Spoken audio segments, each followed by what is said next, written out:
Hello everyone. Patham पर आप सभी लोगों का मोस्ट मोस्ट मोस्ट वेलकम है। तो आज है हमारे पॉलिटी का लेक्चर नंबर 5, जिसमें कि हम करने वाले हैं हमारे भारतीय संविधान की प्रस्तावना कंप्लीट। जो प्रस्तावना है उसमें आपने बहुत सारे टेक्निकल वर्ड देखे होंगे। टेक्निकल वर्ड लाइक जैसे समझ सकते हो आप, अखंडता हो गया, धर्मनिरपेक्ष हो गया, पंथ निरपेक्ष हो गया, गणतंत्र हो गया, रिपब्लिक हो गया। ये सारे अलग अलग वर्ड हैं, ठीक है। इन शब्दों का अलग अलग मतलब क्या है, क्या प्रस्तावना पढ़ना जरूरी है, या प्रस्तावना से कोई क्वेश्चन बना भी है, आज तक नहीं बना है किसी भी वनडे एग्जाम में, तो ये सारी चीजें हम देखेंगे, ठीक है। अगर कोई भी नया बंदा इस क्लास को देख रहा है तो प्लीज आपसे रिक्वेस्ट है, तो सबसे पहले जाके पहली क्लास देखें। वहीं पर मैंने सारे डाउट क्लियर कर दिए हैं कि ये सेशन कंप्लीट जो हो रहा है पॉलिटी का किन किन एग्जाम्स के लिए महत्वपूर्ण है, कौन कौन से लोग इसको बिल्कुल टच ना करें, और आपको किस तरह से इसमें स्टडी करना है, मतलब अपनी पढ़ाई करनी है, ठीक है। लेकिन थोड़ा सा ब्रीफ में दे दे रहा हूँ, आपको कोई भी कॉपी पेन लेने की जरूरत नहीं है, ठीक है। रफली चाहो तो आप नोट्स बना सकते हो, लेकिन मेरी एडवाइस फिर भी यही रहेगी आपको कि आप अपने हैंड रिटन नोट्स बनाएं, वो ज्यादा बेनिफिशियल रहेंगे आपके लिए, ठीक है। तो पीडीएफ आपको इसमें एक अच्छी साफ सुथरी सी मिल जाएगी, जिसको आप डाउनलोड करके आराम से पढ़ सकते हैं। सिर्फ एक बार क्लास देखना है, एक दो बार आपको रिवाइज करना है, आपका पॉलिटी का काम मोर देन इनफ हो जाएगा। किसी भी एग्जाम में अगर 6 या 7 क्वेश्चन आ रहे हैं तो 5 से 6 क्वेश्चन आप आराम से वनडे एग्जाम के बना लोगे बड़े प्यार से, ठीक है। और डायरेक्टली टू द पॉइंट मैंने इसमें थ्योरी के करवाए हुए हैं, तो वो आपके लिए बहुत ही बेनिफिशियल रहेंगे।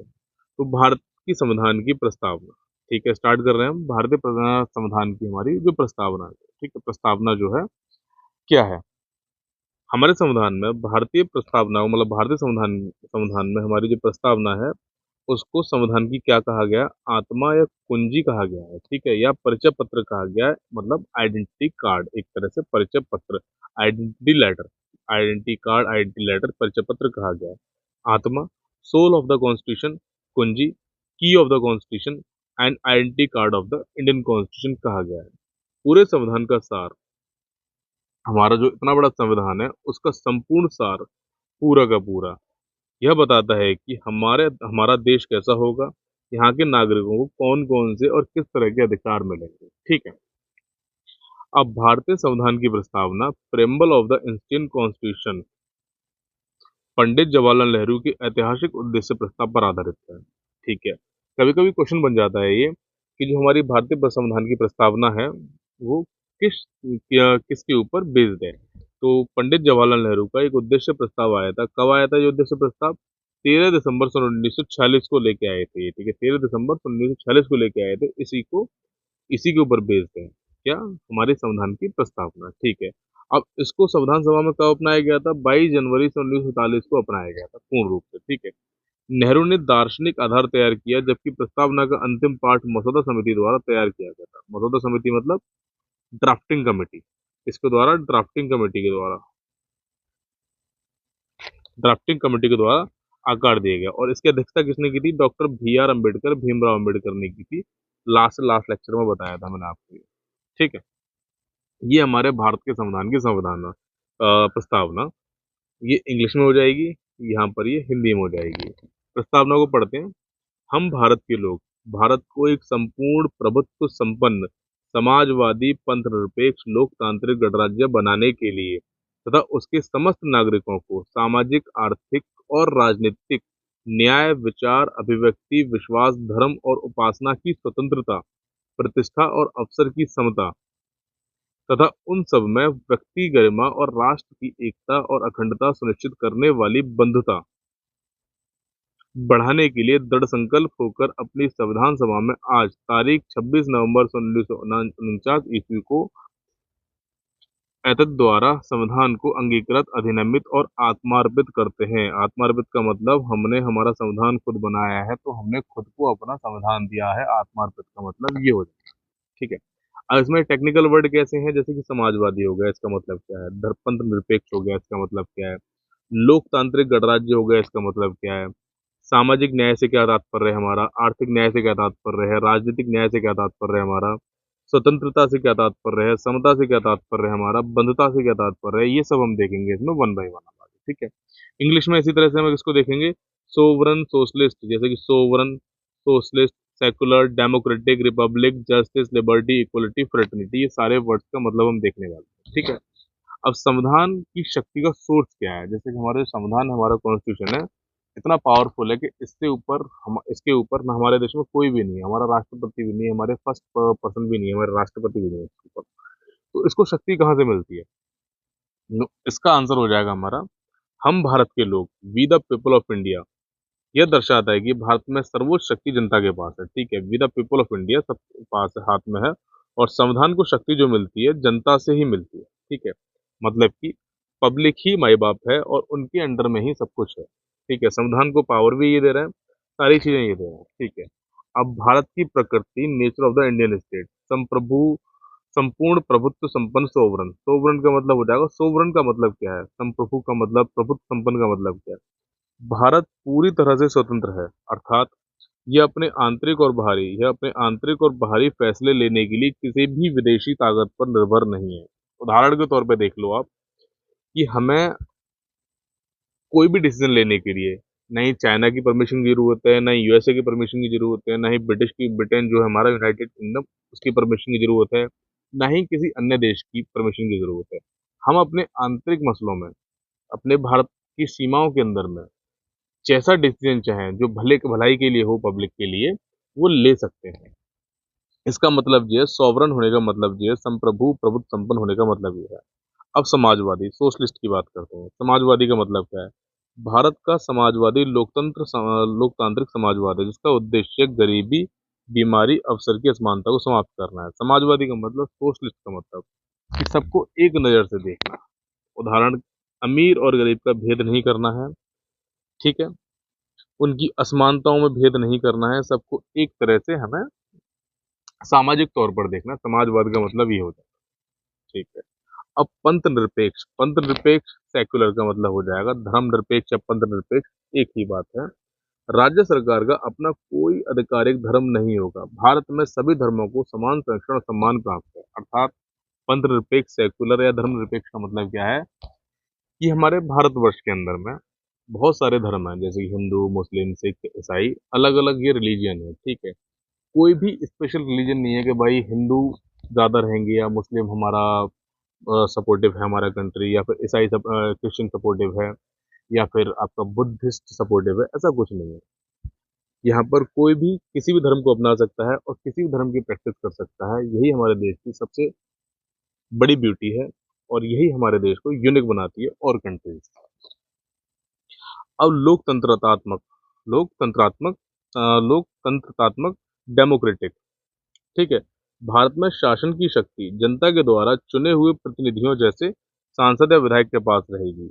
अब डेमोक्रेटिक का मतलब क्या है, लोकतंत्र का मतलब क्या हो जाएगा, कि लोकतंत्र में वोट करने का अधिकार मिल जाता है पब्लिक को, ठीक है। एक होता है लोकतंत्र, राजतंत्र, ठीक है। राजतंत्र में राजाओं का शासन होता है और लोकतंत्र में जनता का शासन होता है। जनता ही एक पर्टिकुलर समय के बाद इलेक्शन होते हैं और वो एक बंदे को चुनते हैं, एक बंदे का चुनाव करते हैं, वही शासन व्यवस्था पूरे देश की चलाता है, ठीक है। लोकतंत्र का मतलब ये हो जाता है। इसके बाद में गणराज्य, गणराज्य मतलब रिपब्लिक। इसका मतलब है कि भारत का राष्ट्राध्यक्ष राष्ट्रपति वंशानुगत राजा का बेटा राजा नहीं होगा, बल्कि यह जनता द्वारा अप्रत्यक्ष रूप से चुना जाएगा। अर्थात जो राष्ट्रपति का पद है हमारे संविधान में, वो वंशानुगत ना होके, मतलब कि भाई एक ही परिवार का ना होके, कि भाई ये मेरा बेटा है तो यही मेरे बाद में राष्ट्रपति बनेगा, वो उसका बेटा तो वही राष्ट्रपति बनेगा, ऐसा नहीं होगा इसमें, ठीक है। अर्थात राजा का बेटा राजा नहीं बनेगा, वो जनता के द्वारा ही चुना जाएगा। लेकिन राष्ट्रपति के जो इलेक्शन होते हैं वो किस तरह से होते हैं, ये हम देखेंगे पार्ट 5, ठीक है। तो रिपब्लिक का मतलब ये हो जाता है, ठीक है। अब संविधान के उद्देश्य, ऑब्जेक्टिव ऑफ द कॉन्स्टिट्यूशन का मतलब है न्याय, ठीक है। जो हमें हमारा संविधान न्याय दिलाने की गारंटी करता है, वो भी 3 प्रकार से करता है। जैसे हमें सामाजिक न्याय मिल सकता है, सामाजिक का मतलब सोशलिस्ट। आर्थिक न्याय मिल सकता है हमें, इकोनॉमिकल, मतलब हमारी पैसे वैसे को दिक्कत। राजनीतिक न्याय मिलता है, पॉलिटिकल। लेकिन हमारा संविधान भी हमें गारंटी नहीं देता लीगल जस्टिस हमें मिलेगा या नहीं मिलेगा। काफी सारे एग्जाम्स में एक क्वेश्चन बना है कि हमारा संविधान हमें किस न्याय की गारंटी नहीं देता है। तो चार ऑप्शन दिए जाएंगे आपको, सोशलिस्ट, इकोनॉमिकल या पॉलिटिकल और एक लीगल जस्टिस। तो आंसर आपको वहां क्या लगाना है, लीगल जस्टिस। हमारा संविधान हमें लीगल जस्टिस की गारंटी नहीं देता, ये ध्यान रखना है आपको। अब स्वतंत्रता, लिबर्टी, नागरिकों को 5 प्रकार की स्वतंत्रता दी गई है।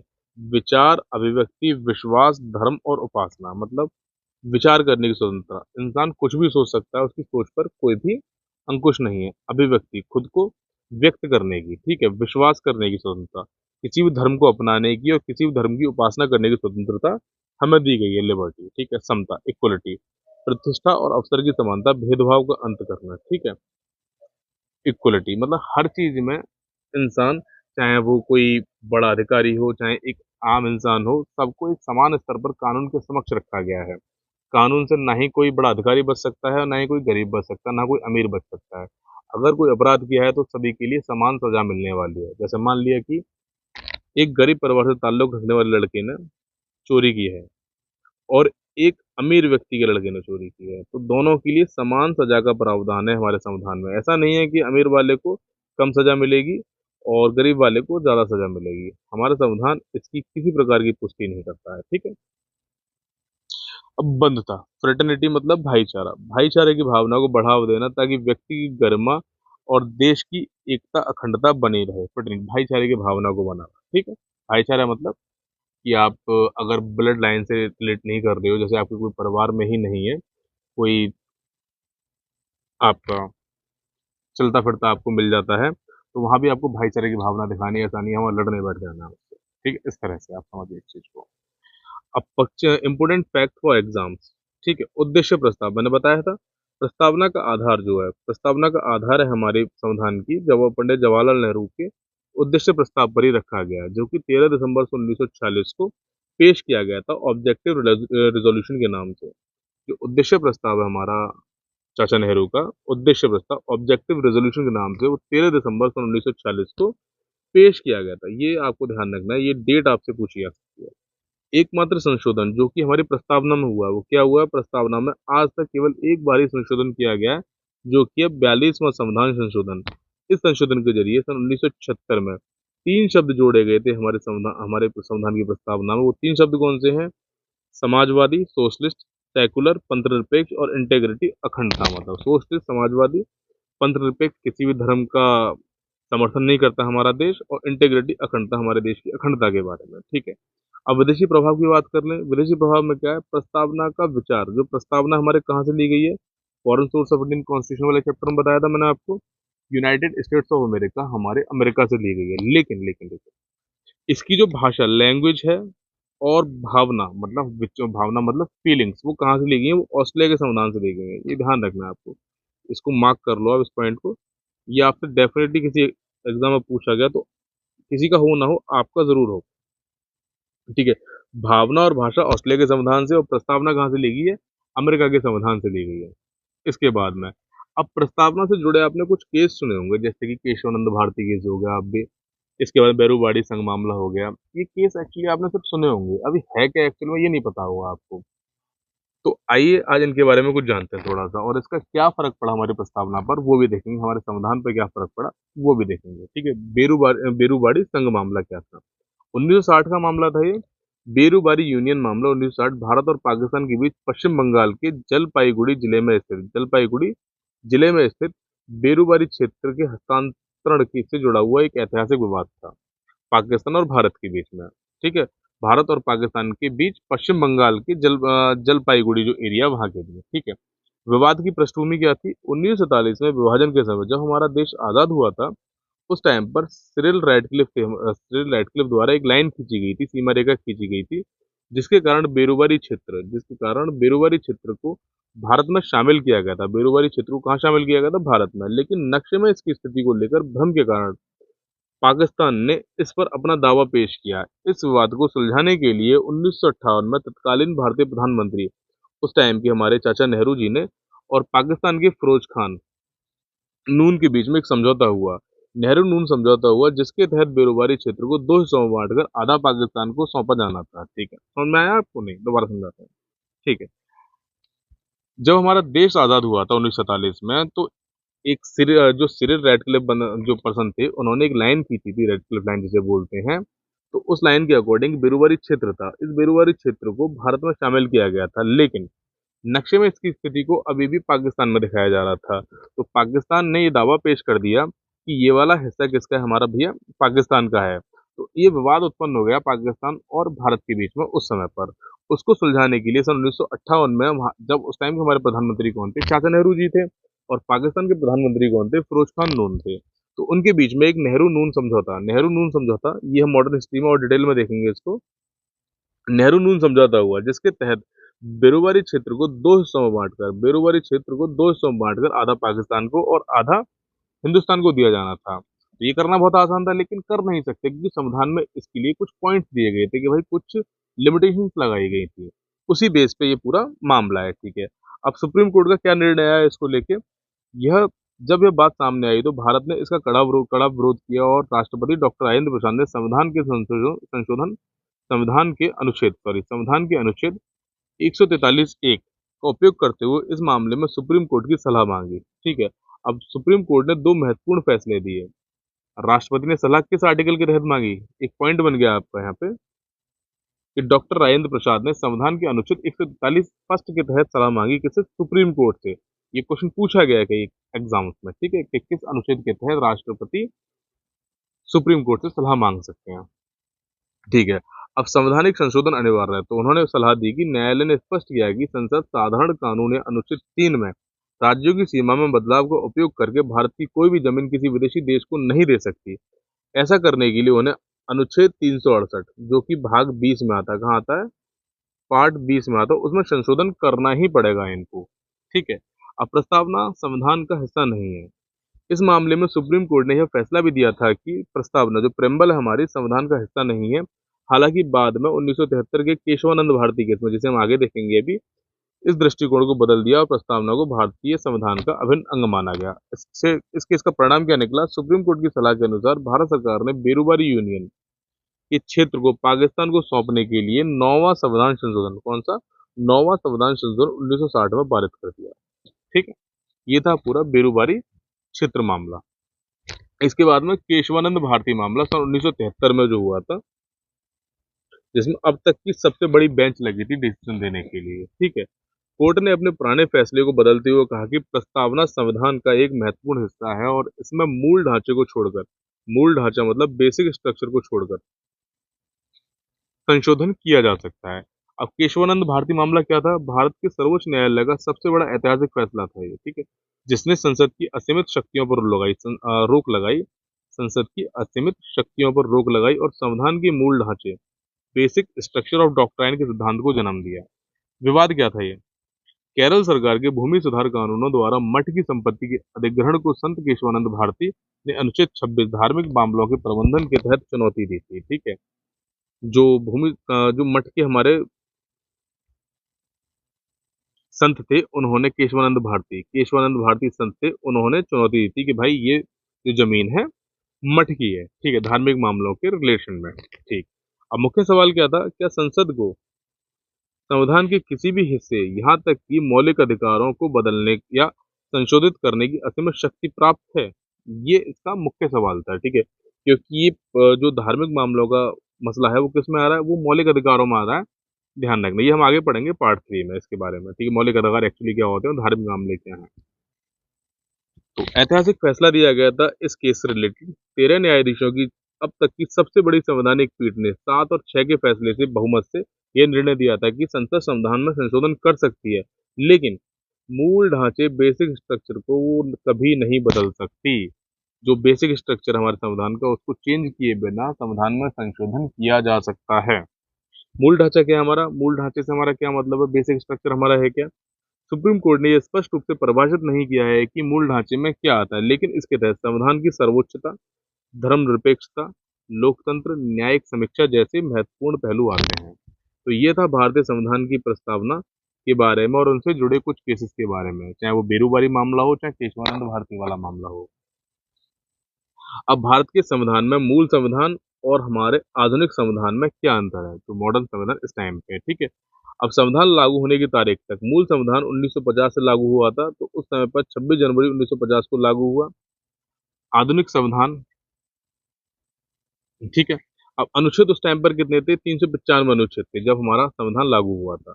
आज वर्तमान में कितने अनुच्छेद हैं? तकरीबन 448 अनुच्छेद हैं और उससे ज्यादा भी हैं इस टाइम पे। ठीक है। भागों की संख्या कितनी है? 22 भाग। अब हमारे तकरीबन 25 भाग हैं छोटे बड़े मिला के। अनुसूचियां कितनी थी उस टाइम पे? 8 अनुसूचियां थी। आज कितनी है? 12 अनुसूचियां हैं। ठीक है। उस टाइम पे संशोधन कितने हुए थे? एक भी नहीं। आज वर्तमान में अब तक टोटल 106 संशोधन किए जा चुके हैं 2024 तक। ठीक है, ये ध्यान रखना है। अब हमारे मौलिक अधिकार कितने थे उस टाइम पे? 7 अधिकार थे। अब वर्तमान में कितने? 6 अधिकार। संपत्ति के अधिकार को हटा दिया गया है यहाँ पे। संपत्ति का अधिकार किस आर्टिकल में आता है? आर्टिकल 31 में आता है। इसके बारे में डिटेल में हम जानेंगे मौलिक अधिकारों वाले चैप्टर में। अब फंडामेंटल ड्यूटी कोई भी प्रावधान नहीं था, मतलब मूल कर्तव्य कोई भी नहीं थे, लेकिन इसमें मूल कर्तव्य थे हमारे 42 संविधान संशोधन के द्वारा जोड़ा गया था इसमें। ठीक। अब हमारे डीपीएसपी, इसमें डीपीएसपी कितने थे? डायरेक्टिव प्रिंसिपल 39 में। ठीक है, ये उतने ही है हमारे 39। अब वोट करने का अधिकार जो था उस टाइम पे, वर्तमान जब देश आजाद हुआ था तो 21 साल था, लेकिन वर्तमान में कितना? 18 साल है। ठीक है। राज्यों की संख्या उस टाइम पे 14 थी। केंद्र शासित प्रदेशों की संख्या 6 थी। आज वर्तमान में 28 राज्य और 8 केंद्र शासित प्रदेश हैं। ठीक है। भाषा का प्रावधान, हिंदी हमारी राजभाषा है। ऑफिशियल हमारी सहायक हेल्पिंग लैंग्वेज हमारी इंग्लिश हो जाएगी। ठीक है। आज वर्तमान में 22 हमारी ऑफिशियल लैंग्वेजेस हैं, उनमें से कोई भी हमारा स्टेट चाहे तो लैंग्वेज यूज कर सकता है। ठीक है। तो ये था भारतीय संविधान की प्रस्तावना। ठीक है। तो इस क्लास की पीडीएफ के लिए आप ये क्यूआर कोड स्कैन करके डायरेक्टली आप टेलीग्राम चैनल पे जाके पीडीएफ डाउनलोड कर सकते हैं और वहां से आपको आगे आने वाले अपडेट्स भी मिलेंगे, और इस क्लास से रिलेटेड जो भी इंफॉर्मेशन एक्स्ट्रा होगी वो वहीं आपको मिलने वाली है टेलीग्राम चैनल पे। तो ये थी आज की क्लास। मिलेंगे आपसे अगली क्लास में। तब तक के लिए धन्यवाद। ख्याल रखिए और पढ़ते रहिए। ठीक है। Always keep study hard. धन्यवाद।